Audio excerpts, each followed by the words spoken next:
Morning, everyone. I'm just waiting for the numbers there down below to trickle up. So I'll kick off in just a second. I just want to make sure that we have as many bums on seats. So that's starting to look healthy. So I'll just kick off. My name is Sinead. You're very welcome to this morning's webinar. I'm just going to briefly run through a quick housekeeping, and then I will hand you over to Emma Murtagh, who will be delivering the presentation this morning. So you'll notice that you've come into a Zoom webinar as opposed to a Zoom meeting, which you might be a little bit more familiar with. So if you're looking to find where your microphone and your camera are, you don't actually have access to them in the webinar. All of the attendees are on mute and all of the cameras are off for our attendees as well, as we have quite big numbers at these weekly webinars. So it just helps to reduce the distractions. So you can sit back, relax and enjoy. You can take some notes. And you'll have noticed down the bottom of the screen there's two options to communicate with us here. So if you're having any technical issues or any kind of questions about the event itself, you can pop that into the chat box. So that's the one that we're more familiar with, I suppose, with just the one speech bubble there. You can pop in anything to the panel and I can give you a hand, or my colleague Christina can give you a hand as well. So that's kind of anything to do with Zoom or the event. And then if you've got questions on the content, you can pop those into the Q&A, which is the selection there that has the two little speech bubbles beside it. So it looks slightly different to the chat, but it's just easier if we're getting in a lot of questions. It's much easier to kind of have a look and categorize them for us. So we ask you to keep content questions out of the chat and just keep them in the Q&A. Really appreciate that. Thank you so much. And you'll notice that we are recording this morning. So I will send around a copy of the recording, or a link to the recording, I beg your pardon, and a copy of the slides that Emma uses today. I will send those around along with any resources that we mentioned. We'll make sure to keep a list of those, and I will email those around afterwards. So if you miss any portion of the event, don't panic. I will send around a copy of the recording and you can catch up in your own time. And I think that is all from me for now. So enjoy the webinar and I will hand over to Emma Murtagh. Thank you. Great, thank you very much, Sinead. Just bear with me, everybody, for a second while I share my screen. Maybe, Christina, can you give me a thumbs up if you can see my slide there? As I can see your camera, excellent. Okay, I'm going to make you disappear now so I can see my slides fully. Excellent. So listen, good morning, everybody, and thanks very much for coming along to this session. My name is, I'm just going to skip forward to the next slide. Hold on one second. So yeah, my name is Emma Murtagh. I'm the European Programmes Manager here at the Wheel, and I oversee all aspects of EU programmes, including our EU policy work and the European development of the Wheel itself. But importantly, for today's session, we also oversee a support and capacity building programme for the sector around EU funding. So that kind of brings me on to my next point, which is Access Europe. So this event is brought to you by Access Europe. It's a 3-year programme. It's support and capacity building for all Irish civil society organisations on how to better access EU funds and engage in EU policy.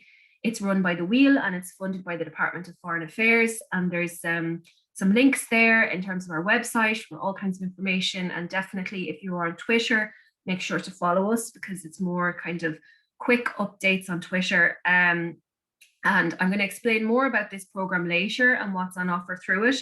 But I just wanted to mention it here because before we get too deep into the European programs and, you know, maybe you're starting to feel like, oh gosh, this is a bit overwhelming. It's just to reassure you that there is a program in place to offer support. So don't worry. There's lots of advice available. So try today to just absorb as much as you can and know that Access Europe is there for kind of ongoing support. So before I get stuck in, I also just wanted to do some kind of general housekeeping. So this session is being recorded, as Sinead said. You will receive that recording along with slides and any of the other resources. So there's no need to worry about trying to jot everything down. There is a lot of information in these slides, and I was kind of worrying about that as I was putting them together. It's like, oh gosh, is this going to be too much? But I suppose just try and kind of listen out for those programs that you think might be especially important for your organization and jot them down, and then you can go back, look at the recording, or reach out to Access Europe for more support on that. So yeah, don't worry about trying to get down all of this information. Also, I think Sinead mentioned this, but I won't be able to see the Q&A box as I'm presenting. But do feel free to post questions anyway, because I've asked my colleague, Christina, who you might have seen when we logged in there, she was on screen. I've asked her, she's one of our European programs officers, and she's going to monitor the Q&A and try to answer questions as we go. And I'll try and allow a little bit of time at the end as well to get to any questions, but you can also just reach out directly to us with any questions that you might have. Another caveat here is that there are many EU programs, as you will see, and our role at Access Europe really is to just kind of have a general overview and an understanding of each, so that we can signpost people effectively and provide those kind of wraparound supports. We're not experts on every single intricacy of every single program, and really that's the responsibility of the individual national contact points and agencies. So throughout the presentation you'll hear me talking about that each funding that each program has a national contact point or an agency in the EU that's responsible for it. So they're the experts on the program, and we're just there to try and help civil society organizations start to navigate the overall kind of landscape of EU funding before diving into any specific fund. So you'll notice that what I'm talking about today is pretty kind of high level. And with that, I did just want to check and see where people were kind of capacity wise and experience wise with EU funded projects. So Sinead, let me know if I need to stop sharing here, but I know that you might have a poll set up to ask this question, and it's just kind of a simple yes, no question of have you been involved in EU programs before?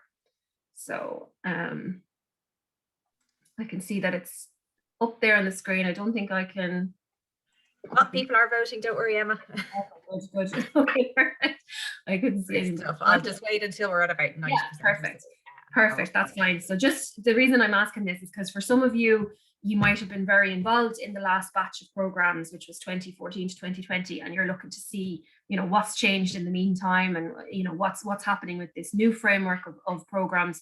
And for others, they'll be completely new to EU funded programs and learning about it for the first time. So I just wanted to see what the experience level was like. So here we go. So yes, we have about 43% say yes, they have been involved in EU funded programs, and 57% say no. So like it's a relatively balanced, it's as expected, I think. So that's good. And if you have updates or interesting projects or ideas or things you want to share, feel free to put them in the chat as well. And everybody kind of keep an eye on that and see if there's anything interesting about your own EU funded projects or what you've done or things that you found helpful, so we can share our combined expertise here. So great. Let's have a look at the agenda. So in terms of what we'll cover today, I'm going to do a very brief look at how EU funding works, basically how the budget works and where it comes from and all of that. And then for the overview for each program, I've tried to do kind of a general description of the program itself, kind of themes, priorities, the basic structure. And then for several of them, I have examples of projects that have been funded through that type of funding before. And then my last thing on each of them is just some helpful links, and then whoever the national contact point or the EU agency in charge of it is. And that's where you can go to get kind of more information from it, or you can come to Access Europe, but you might want to link in directly with whoever the contact point is.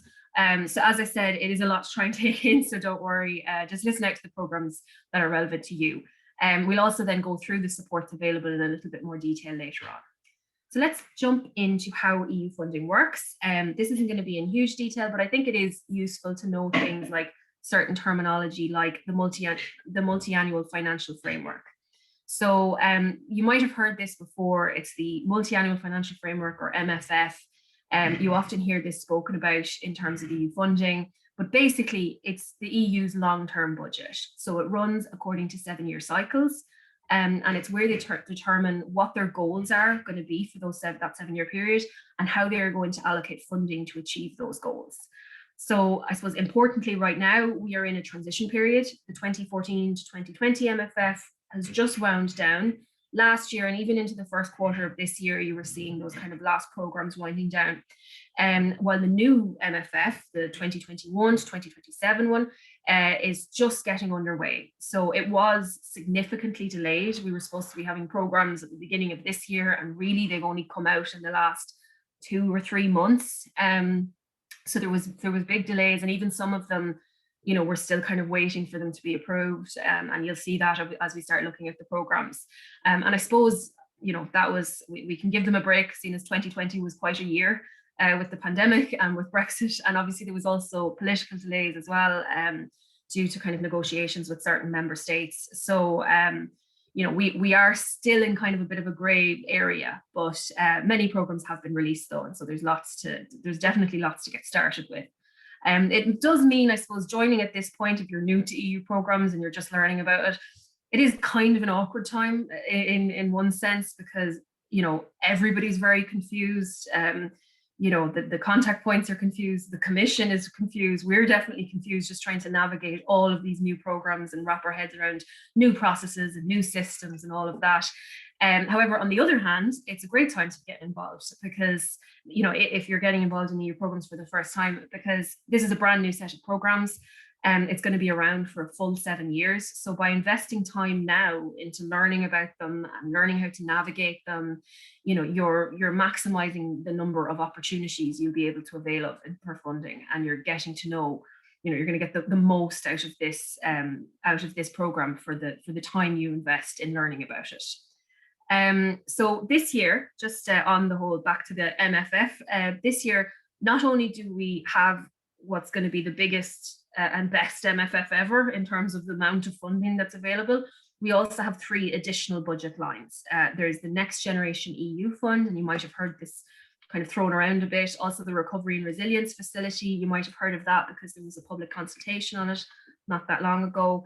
And there's also the €5 billion Brexit Adjustment Reserve Fund. And again, you might have heard that, I think it was in the Irish Independent yesterday, that Ireland is getting 25% of that fund. So we're going to be eligible for €1 billion of that fund, which I think really reflects that this fund is all about supporting those member states who are most impacted by Brexit to transition and to recover, I suppose, post-Brexit, and try to alleviate some of the issues that might have been caused. And the fact that 25% of it is going to Ireland, I suppose, really demonstrates that it's understood that a lot of that impact is going to be felt here. So in terms of just what it looks like, you'll see the usual MFF is here in blue. So that's what would have been invested anyway in this 2021 to 2027 MFF. But in addition, there's also this extra 750 billion, which is the Next Generation EU package. And that includes the COVID-19 recovery package. It's got 390 billion of grants and 360 billion of loans as well. So this is, you can see here, it's a huge amount of money. And I suppose in terms of, okay, so how is this being spent, and how is it being distributed through various programs? So let's just have a look at that just very briefly. And it's not dissimilar to how, funding is done here in Ireland either. But just to briefly explain, so, funding programs always start with policy. So a policy and policy objectives are set. And from there, a funding program is created. And these funding programs are often called financial instruments because they're the instrument that is going to deliver on the policy.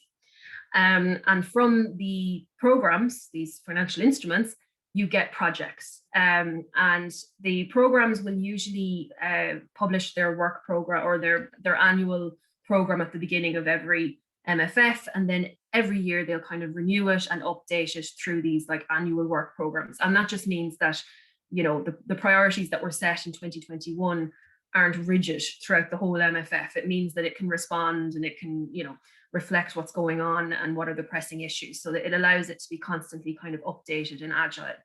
And from these projects, I suppose the projects that are funded through these programs, the idea is that they deliver on the policy, they deliver on those policy objectives that were set.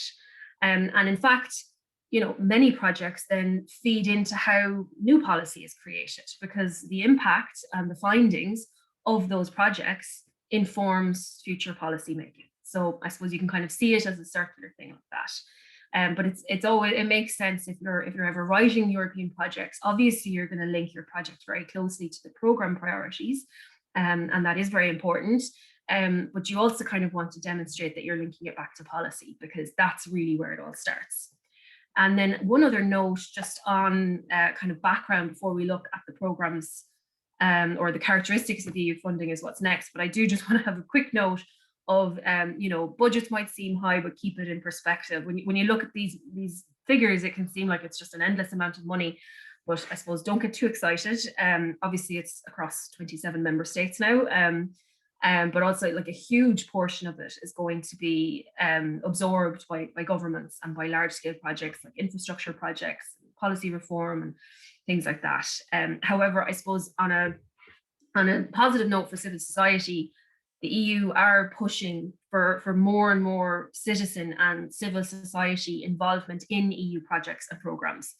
And certainly this is something that the Wheel has been campaigning very hard for, that in as much as possible, portions of budgets are ring-fenced for the sector, and that the sector is supported to better access EU funding. And I suppose that's where Access Europe itself came from. We had, as I said, I'll tell you a bit more about it later, but we had identified that there was this real capacity issue that needed to be addressed. We campaigned hard for this program for over 2 years, and now it's a reality. So we're going to keep pushing that as much funding as possible is allocated towards civil society or involves civil society in some way. So one other quick note on the characteristics of EU funding. So I just wanted to say this, I suppose this is more like expectation setting, again, before we get into the details of the programs, just to get an idea of, well, what's actually possible through these. So you'll see that what EU funding is, I suppose it's an opportunity to learn and to share, to connect with and influence policy, as I kind of demonstrated earlier. A lot of it is about being innovative and developing new things. It's an opportunity to fast track objectives. So if you have a specific strategic objective, you can get this like an injection of funding that will help you to fast track it. Most EU funding is partnership based. There are exceptions, and we'll look at that, but most of it is partnership based. So it is an opportunity to collaborate with partners.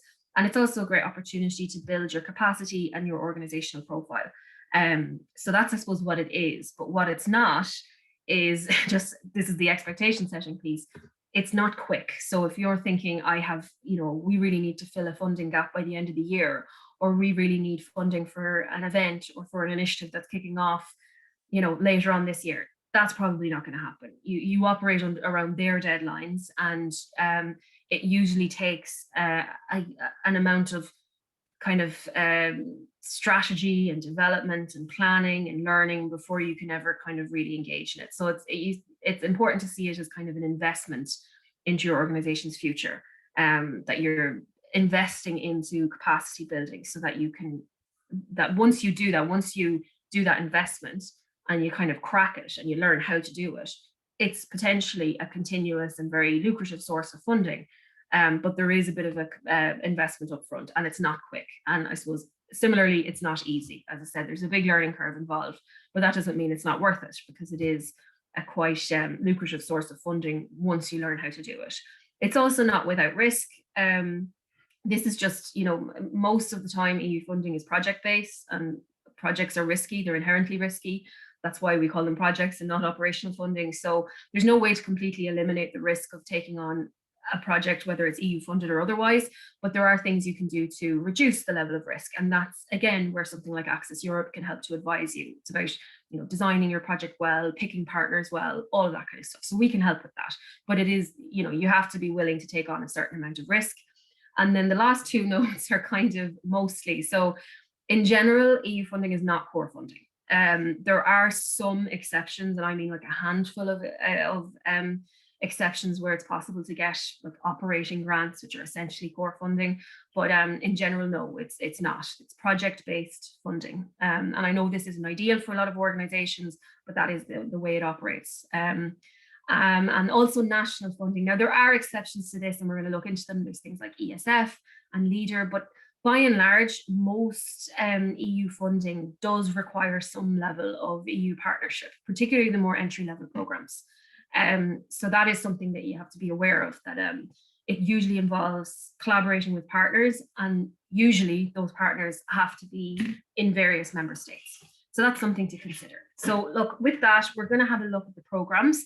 And what I've done here is I've created a table where on one side, you see 2014 to 2020. So that was the last MFF that some of you, the ones that have been involved in EU projects before, might be familiar with. This is the one that we got to know over those 7 years. And now there's the new MFF, so the 2021 to 2027. So this is how I've tried to kind of lay them out, and we'll go through and look at them and look at, okay, what was the previous program and what's changed in this new program. And then once I go over them, we'll have a closer look then at the actual programs themselves, and we'll go through each of them and just kind of have a very short summary of them. Like I said, I've just kind of done short summary, some themes, structure, and then I have a good few examples as well of projects that have been funded. So starting at the top there, many of you might have heard of Horizon 2020. This was the huge research and development funding program. At the time for that MFF, it was the biggest ever, but now it's even bigger, and it's become Horizon Europe. So that one's easy. It just kind of changed names, but it's essentially the same thing, but just with an awful lot more funding behind it. Then there's also, again, lots of you will be familiar with the European Social Fund. So that's a national program. It's distributed nationally through the Irish government. And for the last framework, it was called European Social Fund. For this one, it's being called ESF Plus. And whenever you see a plus on a European program, that means that it's absorbed another program. So the European Social Fund has absorbed the smaller program, the EU Programme for Employment and Social Innovation, or EASY. So now it's become ESF Plus, and that means that it will include a strand on this employment and social innovation. And that's especially relevant to the sector because a lot of that social innovation funding is kind of aimed at the civil sector as a whole, but especially kind of social enterprise. There's also then the Rights, Equality and Citizenship Programme, which many of you might be familiar with from 2014 to 2020, and Europe for Citizens as well, which again you might be familiar with because the wheel was the contact point for Europe for Citizens for the last MFF. Well, both of those programs are no more. They've been combined, and they're going to form a new program called Citizenship, Equality, Rights and Values, or SERVE. And the agreement is in place for that. There's some funding calls out now, so we link to them. They're linked further down in the presentation. But yes, so this is now a bigger overarching program with, again, a lot more funding behind it. So we'll have a little bit more look into that later. The Justice Programme is the same. It's just continued under the name Justice with a bit more funding. Erasmus Plus is the same, but it's got a few more additional features, but it's staying under the brand Erasmus Plus, and it's also almost doubled its budget. So that's a big one, and it's a very lucrative one for our sector. So again, we'll have a little look into that more. There's the European Solidarity Corps. This was a relatively new fund, even for the last framework. It actually came along in around 2018. So it was only just kind of finding its feet in the last MFF, and this will be its first full MFF. And again, we're going to have a look at all of these in a bit more detail later on. But just going on then, again, lots of you will be familiar with LEADER, particularly in rural communities. So LEADER will continue, but the full program has been delayed until 2023. So at the moment, there's a transitional LEADER program in place, and there's about 70 million euro allocated to that. For the LIFE program, this was the Environment and kind of Climate Action program. That's been continued with more funding. The same with the AMIF, the Asylum, Migration and Integration Fund. That's being continued with more funding. There's various Interreg programs that Ireland is eligible for. Interreg are interregional programs. They're regions that are kind of drawn up around Europe that have some kind of shared features, whether it's kind of shared maritime culture or industries or whatever. There's lots of different examples of them, and these mainly focus on regional development and sustainability and job creation and things like that. So Ireland is in several different interregional programs, but they're undergoing a kind of full consultation process this year, and they won't actually be out until January 2022. So it's kind of watch this space for those ones. Again, lots of people will be familiar with the Peace 4 program. So Peace 4 was the fourth of the peace programs, and that was the one that ran from 2014 to 2020. Well, in this program, it's going to be called Peace Plus. And we know what plus means in a European program because I mentioned it. Plus means it's absorbed another program. So it's actually absorbed a smaller Interreg program. So not only is it a bigger and better peace program with a lot more funding than ever before, it's also got kind of an Interreg component to it now as well. There's the health program. That was actually the third health program, was the one that we were on in the last MFF. Now that's being called EU for Health. So it's brand new, and it's a huge investment area this year. Obviously, after the pandemic, it's become a massive focus. There's Creative Europe. Anybody in the arts or culture fields will certainly be familiar with that. And that's been continued with increased funding. So there's no branding change or anything like that for that one. And then there are a few different new programs, but the two that I thought were kind of relevant to civil society that I just wanted to mention were the Digital Europe program and the Just Transition program. So they're brand new in this MFF, and we will have a brief look at them later. So let me just see where we are for time. Okay, we're going to jump right into Horizon Europe. This is the first program, and as you remember, in the last MFF, it was called Horizon 2020, and now it's Horizon Europe. So what can we look forward to, or what are we in for in this new MFF? So it's still the EU's key funding program for research and innovation. This time the budget is 95.5 billion, so it's just a massive program. It tackles climate change, the SDGs, and it's there to kind of boost the EU's competitiveness and growth. So there's these kind of three themes that you can kind of roughly divide it into. There's science and technology, and this is about fueling the EU's scientific and technological excellence and strengthening the European research area. And then there's also the society theme, and that's about tackling policy priorities, including the green and digital transitions and the SDGs. So that one's especially relevant to civil society. Then there's also boosting Europe's innovation, uptake, competitiveness, and jobs.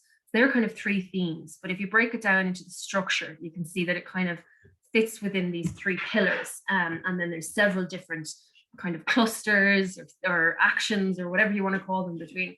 It is a huge program, like 95 billion euros. So of course it's going to be a little bit complicated. So I suppose the main pillar that obviously jumps out there that's relevant to our sector is pillar 2, that global challenges and European industrial competitiveness. That's not the only pillar. I would just point out in pillar 1, you'll see these Marie Sklodowska-Curie actions. These are relevant to civil society because this is about, it basically can fund a researcher from elsewhere in Europe to come and work for a host organization, and they get 2 years salary and they can work on a specific issue as long as it's aligned with the policy priorities of the Marie Curie program. And those host organizations can be charities, they can be nonprofit groups. So this is essentially a way to fund a full-time researcher to work with you for up to a couple of years. Now, they're extremely competitive programs, but they're very lucrative and very interesting. So it's not, I wouldn't discount it. And there's excellent support available through the Irish Universities Association around accessing Marie Sklodowska-Curie funding.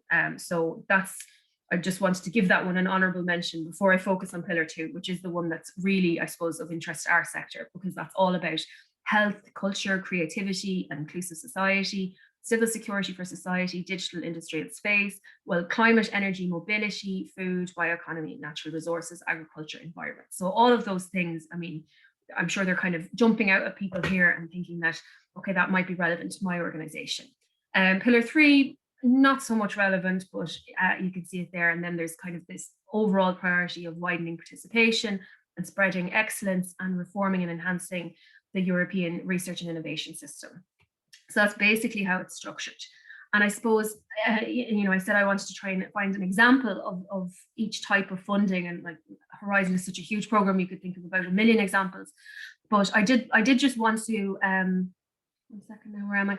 I did just want to kind of highlight this one. And I chose this example, I'm going to go through it now in a minute, because I think it really illustrates engaged research, and that's the opportunity for our sector here.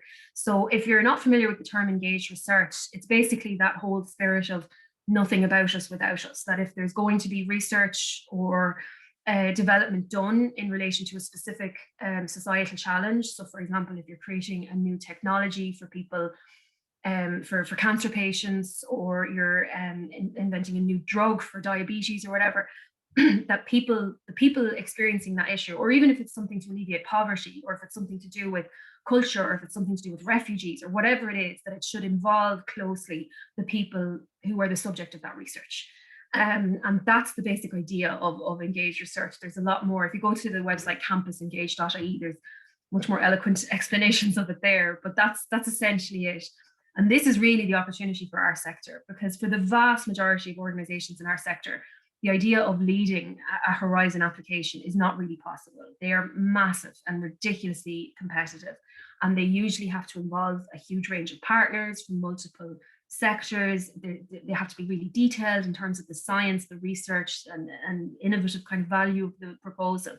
So they're really essentially geared towards university, research institutes, industry, all that kind of thing. However, there is a role for our sector to play, and that's by partnering with those research institutes, with those universities, so that they can be the social partner in the project, providing ethical access to target groups for piloting, for consultation, and providing their expertise. I mean, we as a sector have incredible expertise and insight into these societal challenges on the ground, and that can be of huge value to informing research. So that's really, it's about kind of forging relationships with more researchers and scientists who are going to be applying for these funds, and trying to find a role for yourself in those kind of projects. And this is an example of one. So that was a long preamble to get into this, which is, this is a nice example of Horizon Plus, or Horizon Europe project. I'm getting mixed up with my pluses and my 2020s and all that. So it's investing in the right to a home, and it was looking at housing, HAP, and family hubs. So this research focused on the experience of lone parents living in emergency accommodation, homelessness accommodation in Ireland. It was part of a Europe-wide Horizon 2020 funded Reinvest project, investigating the societal challenge of underinvestment in social services and trends in social sectors. So it involved qualitative research with peer researchers and a group of families in a family hub, a homelessness family hub in Dublin, over a 10-week period, introducing them to the idea of the right of to housing, and co-producing new insights into the impact of HAP and the family hub emergency accommodation model. And it also involved interviewing key housing and homelessness policy experts and practitioners. The research partner was Maynooth University, and the charity partner was Focus Ireland. And as I said, it was funded by Horizon 2020. So that's an example of where researchers and civil society can work together on these types of applications. So it doesn't need to be cut off from our sector. In terms of national contact points, the program itself was launched in Ireland last year, so you can actually watch the full event. I'd really recommend it. It's linked there on YouTube.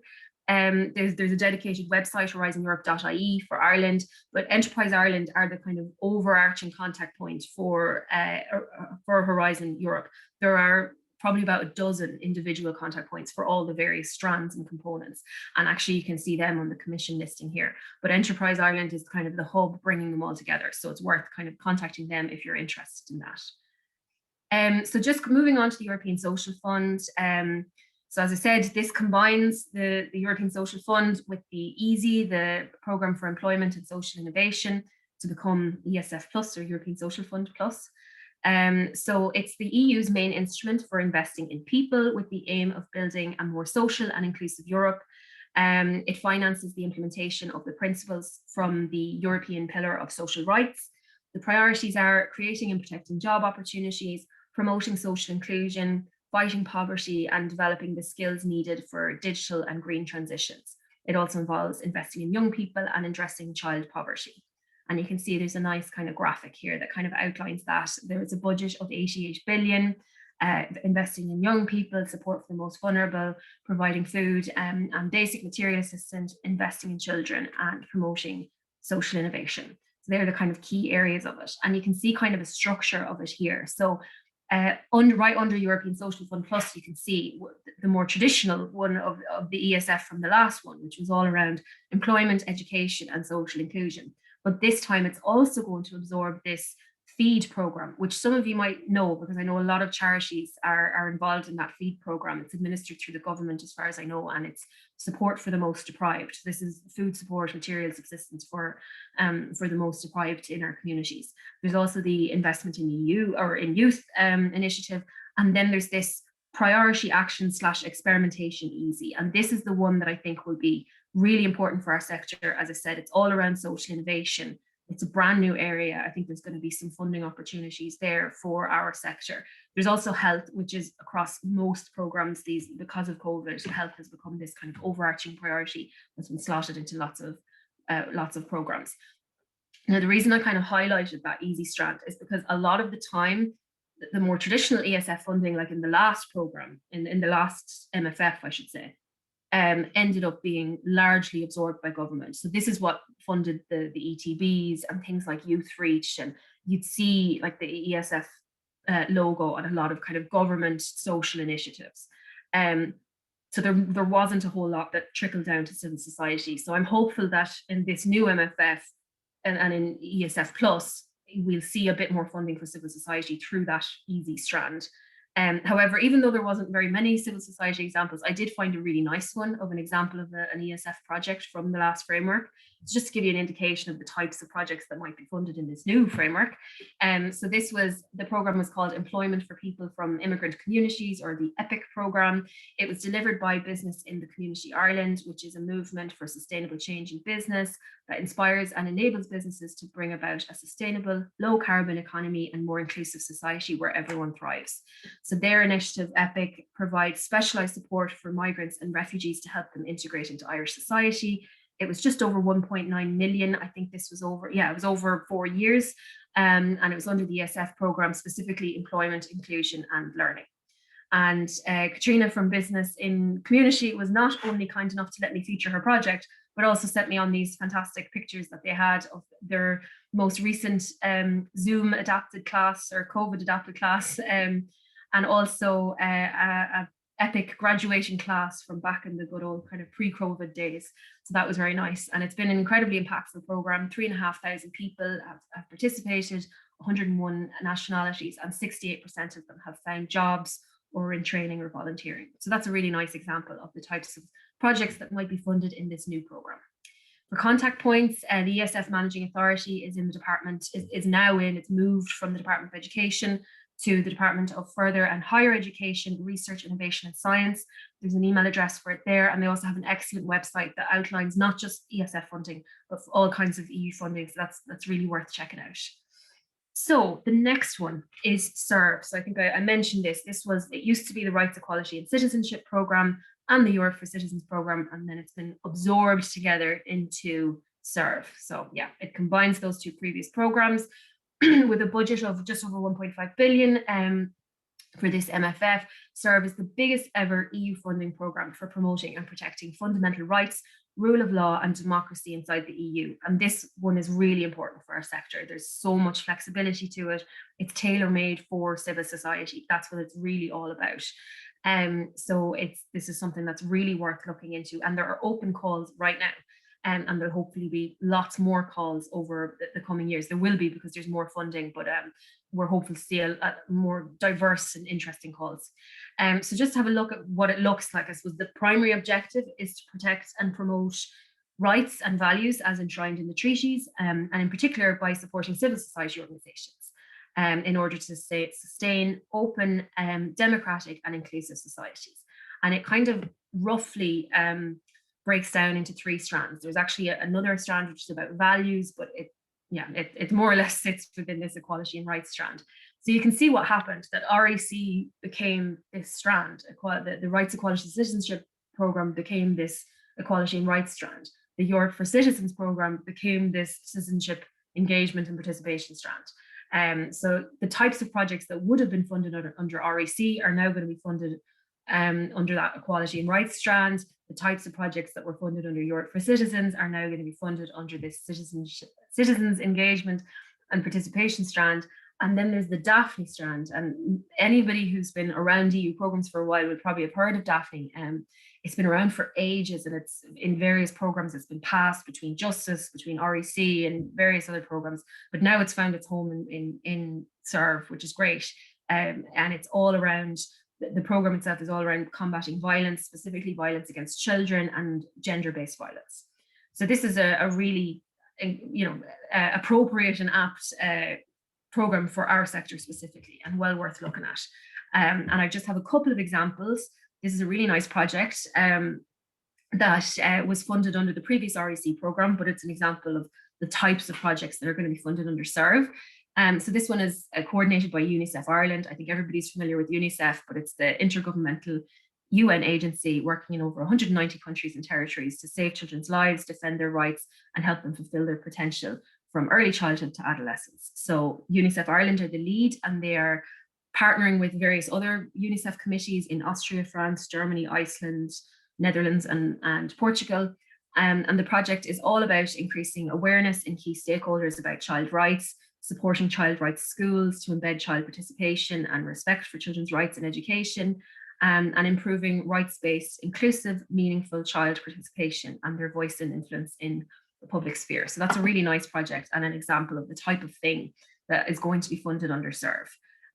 For more examples on the types of, Europe for Citizens was a great, very accessible program, particularly if you're new to European funding. It was very easy and straightforward program. And so if you're interested in finding out more about, and it'll continue to be funded through the SERV program, it'll just be under that different banner.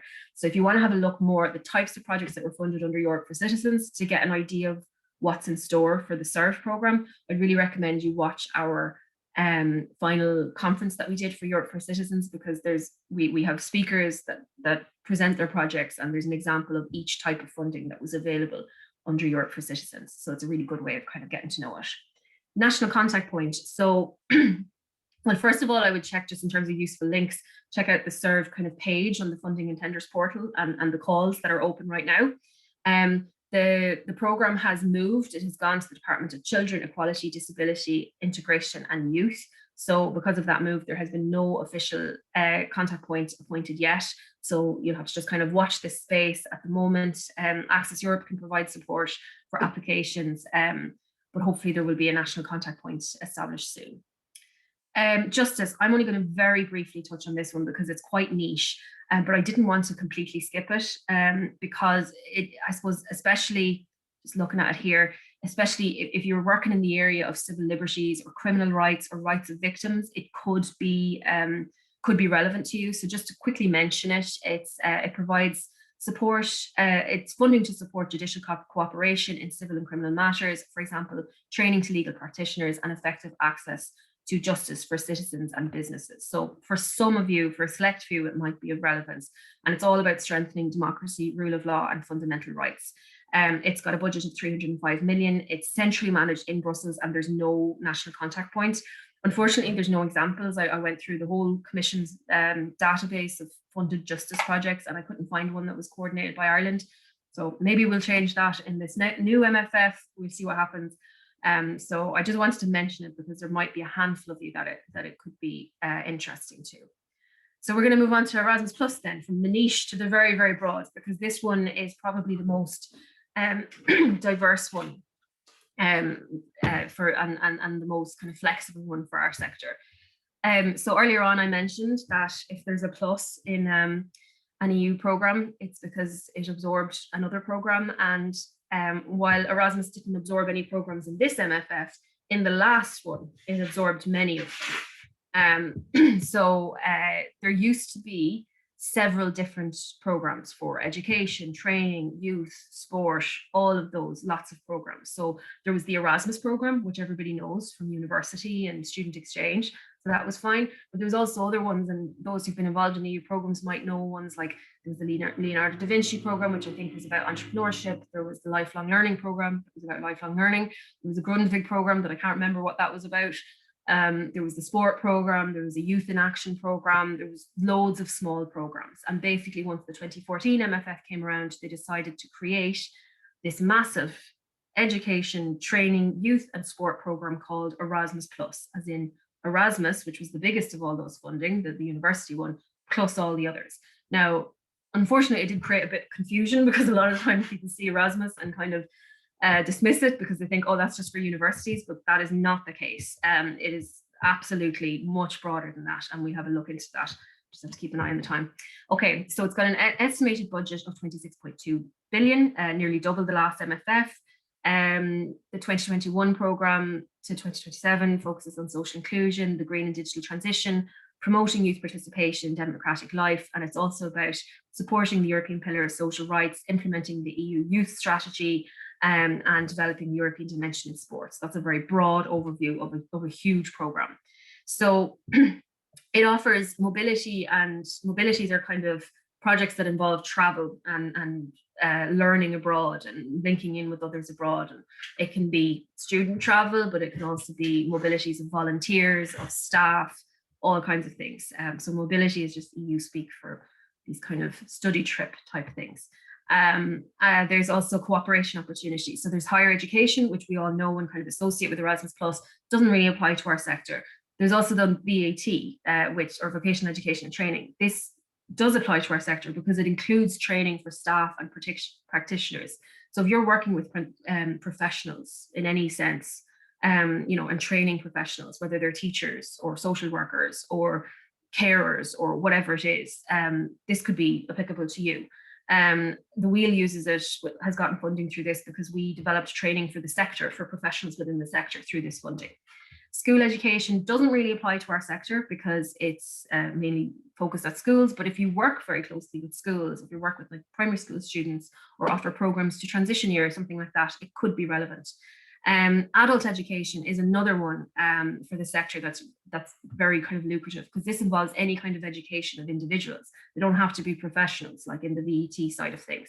Adult education, even if you don't identify as an adult education organization, if you're engaging in education in some way, you can apply. So for example, if you're a homelessness organization and you're working with a group of homeless people and you want to develop a course around soft skills or independent skills or independent living or something like that, and you want to develop something new and innovative that would address that need, and it's based in education, then that qualifies. If you work with older people and you want to develop something around healthy living and active aging, like a new technology or something that would kind of educate people, then that qualifies. So even if you don't consider yourself an adult education organization, you can still be eligible to apply as long as your project is rooted in education and as long as it's closely aligned with the program priorities, which are very broad. So that's really worth considering. Don't dismiss it just because you think, oh, well, we're not an education organization, so that doesn't apply to us, because that's not the case. Youth and sport, obviously hugely relevant to our sector. If you work in those areas, you need to be looking at Erasmus Plus. It's a huge source of funding. And the great thing about it is that it's predictable. They have predictable deadlines every year. And you can plan and gradually build your capacity. You're not just waiting for random calls to come out, which can sometimes be the case with the other programs. An example here, I realize I missed a slide. Okay, so an example here is the Scope project. So this is shameless self-promotion. This was a Wheel project. It began in 2018, but it involved Irish partners, the Wheel, and then we also partnered with One Fasan and partners then from Scotland, Finland, Latvia, Estonia. And we developed an online learning platform, learning content, and a validation system. And it was all about kind of recognizing sector skills and providing accessible learning opportunities. So we created modules on the basics of governance, fundraising, financial management, communications, and risk management. And they're all free and available, and they're still there, and you're welcome to use them. But that's an example of an Erasmus Plus project that was VET funded. Okay, so whoops. So the national contact points. So we're very lucky in Ireland to have a really excellent national contact point for Erasmus Plus, Lergus. Many of you know them. They manage Erasmus Plus and also the European Solidarity Corps, which I'm going to touch on now in a moment. But yeah, they're a fantastic, they're a fantastic national agency, incredibly helpful, go above and beyond. So definitely link in with them, follow their newsletters, go to their events. And on that, they have all of these, a few different kind of resources here that might be useful, but they're also officially launching in Ireland, the new program, the 21 to 27 program, and that's next week on 22nd of June. So definitely register for that. For European Solidarity Corps, okay, we're flying through them. So this is a relatively new program. It just came into existence in 2018. And this is its first proper MFF. So it's over 200, there's opportunities for 270,000 people and a huge budget behind it for to bring together young people and organizations to build a more inclusive society, support vulnerable people, and respond to societal and humanitarian challenges. And importantly, there's opportunities to fund volunteering. So you as a host organization hosting volunteers, or sending organizations sending volunteers, there's opportunities to develop projects around that and funding to be accessed, and they can be national or international. So that's really important. If you're working closely with volunteers, if you're a volunteer coordinator, you need to be looking at this. There's a few different priorities there. I'm not going to go into a huge amount of detail because we are kind of running out of time, but it's all about empowering young people, building inclusive democratic Europe, and sustainability. And there's a lovely example here of an Art in Action project. This was an EU Solidarity Corps project around working with children in direct provision.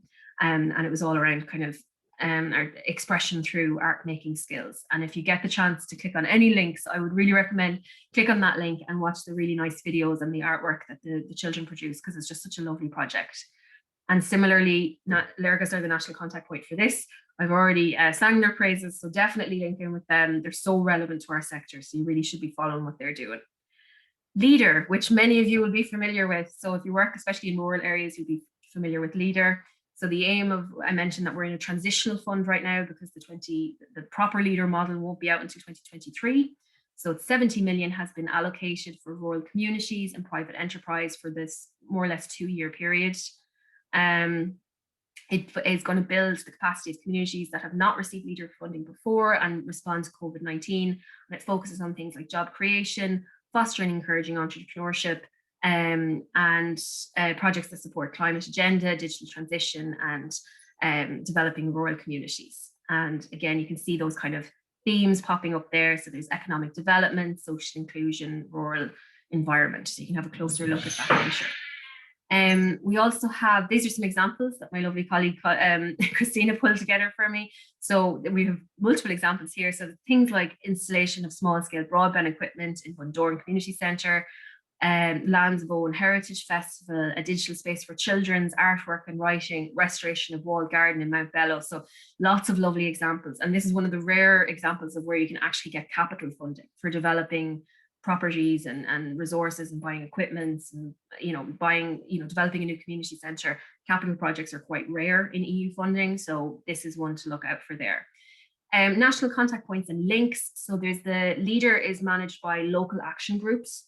So to find your local action group, you just need to click that link and they're all listed there. So definitely get in touch with them. There's some really nice examples of Leader projects there. And the Wheel has actually been running an Introduction to Leader funding series. So we started on 25th of May with introduction, then planning your Leader project. And we have one coming up next week on support for your Leader project. So if you're interested, definitely register for that. But please do watch the first 2 sessions if you haven't, because it kind of assumes that you've done those ones already. So LIFE program, this is the environment program. And I know this is a lot of information, don't worry, we're coming down to the last few. So the LIFE program is the EU's instrument for environment and climate action, 5.4 billion budget, I should say. So 60% increase, pretty huge. Some of that is going to be on environmental projects and the rest is going to be climate action. We're expecting calls to be published in July. So different themes are nature and biodiversity, circular economy and quality of life, climate mitigation and adaptation, and clean energy transition. And we have an example here. I couldn't find any examples of civil society, but there is a nice example here of the Department of Culture, Heritage and the Gaeltacht, who did this one around improving corncrake conservation status in Ireland. And it was a budget of 5 million, and it was all around enhancing those special protection areas and farmland.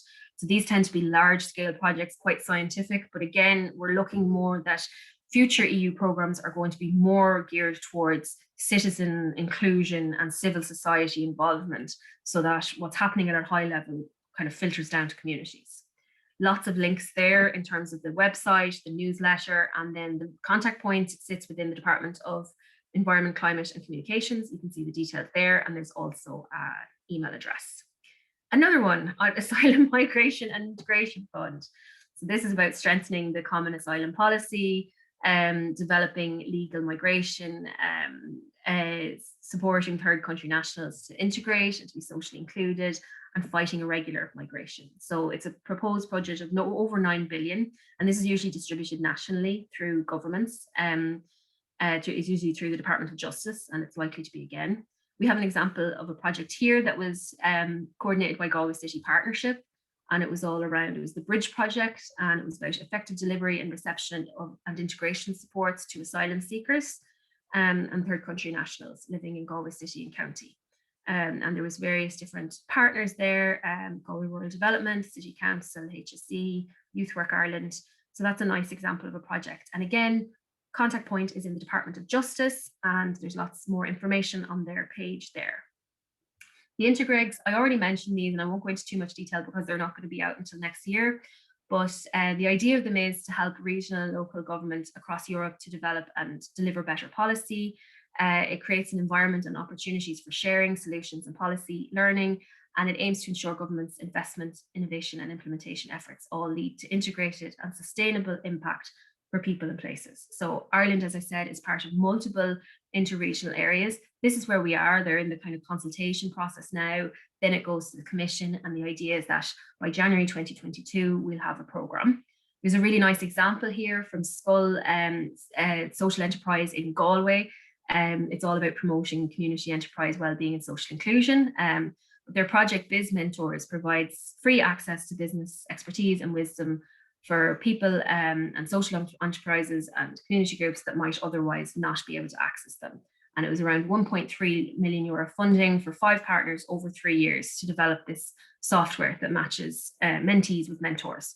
And you can see it was co-funded by the NPA programme, and there was partners from Finland, Iceland and Northern Ireland. And your national contact point for that really is the Northwestern Regional Assembly. There's a contact details there. So Peace Plus then as well.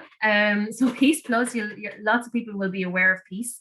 So the Peace Programme, we were on the 4th iteration of the Peace Programme, but now we have Peace Plus, which means it's absorbed the Interreg VA programme.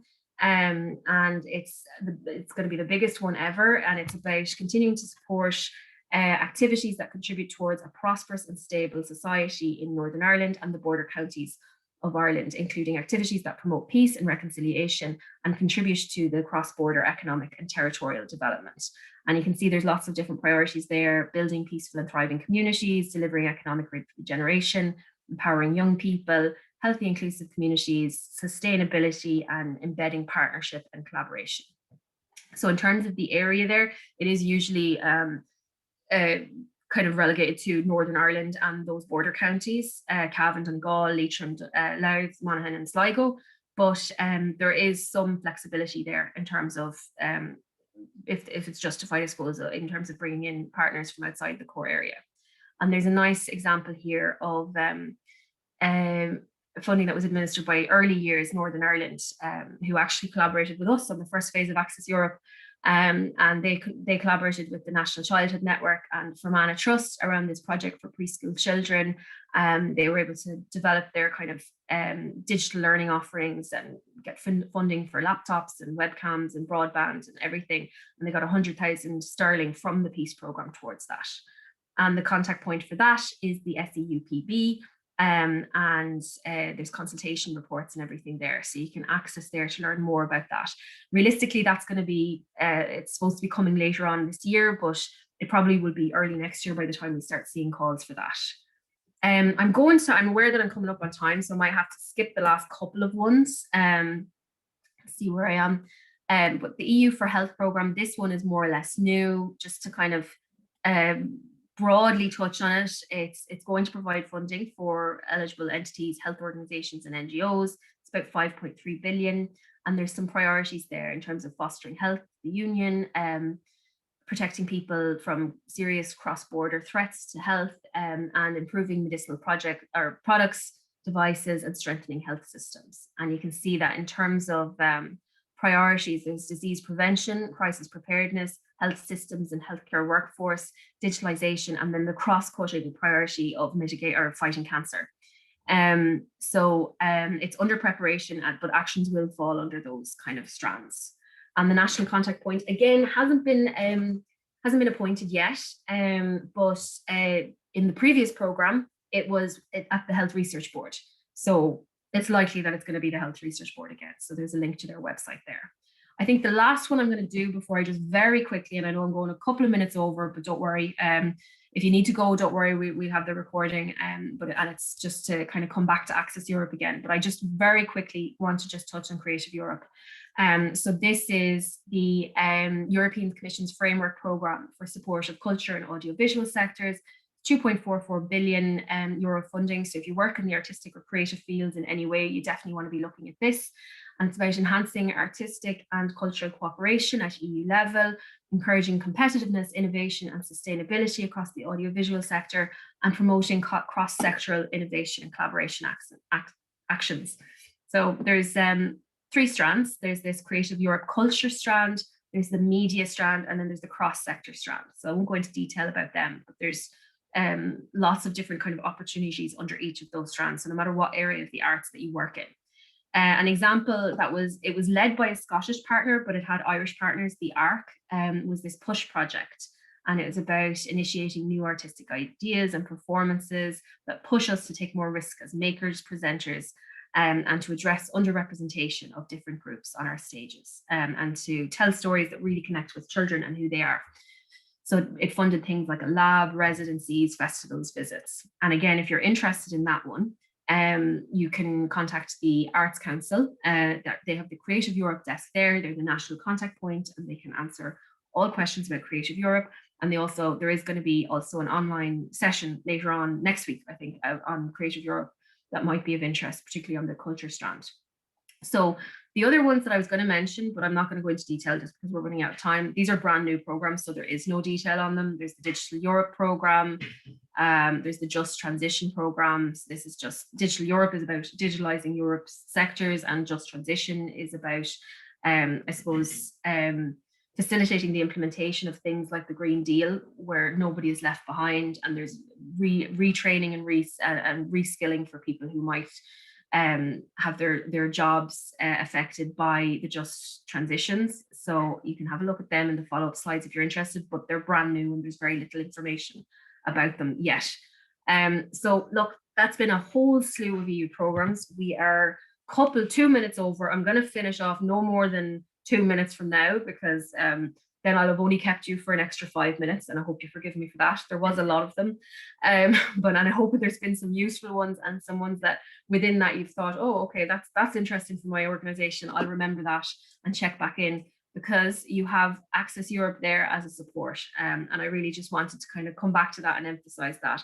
If anything within those programs piqued your interest and thought, okay, that sounds like something that we could get on board with, I would really urge you to sign up for Access Europe, because in terms of the services we offer, I already explained the program, but in terms of what we offer the updates on the new EU funding program. So we research every single one of those programs that I presented to you, plus more, every single month, and we sift through them to try and find the deadlines and summarize them in a way that makes it easy for you to scan and decide, okay, yes, I'm interested in that one. And then you can click through and find out more information. So it eliminates a massive amount of research just by signing up to the newsletter, which is free and will be delivered to you every month into your inbox.